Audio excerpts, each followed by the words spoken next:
TV na Feira. Estou aqui com José Carlos Barbosa, jornalista e escritor. José Carlos, para você, qual é a maior dificuldade do jornalismo atual? Bom, você falou José Carlos Barbosa, jornalista, escritor, e hoje também estou presidente da Ordem dos Velhos Jornalistas, né?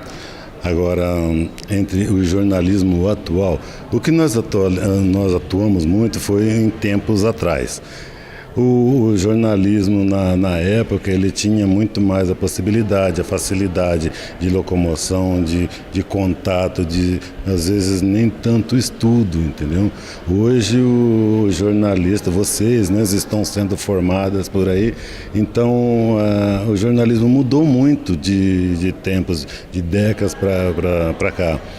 Na nossa época, o jornalista ele era mais aguerrido, hoje não, hoje o jornalismo tem a televisão, a facilidade, tem a mídia, tudo a seu favor, né? Então já é bem mais fácil ser jornalista hoje do que era na época. O jornalista de hoje, o jornalista de amanhã, por exemplo, ele não vai saber o que é o tipo, o que usava antigamente para se montar o jornal.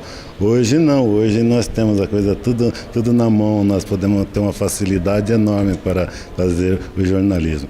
E hoje nós, da Ordem dos Velhos Jornalistas, estivemos discutindo a respeito do jornalista em si. O que o jornalista faz, as condições dele, as condições de trabalho, como foi o jornalista de ontem, o jornalista de hoje, entendeu? E uma série de movimentos para o jornalista em si. Muito obrigada.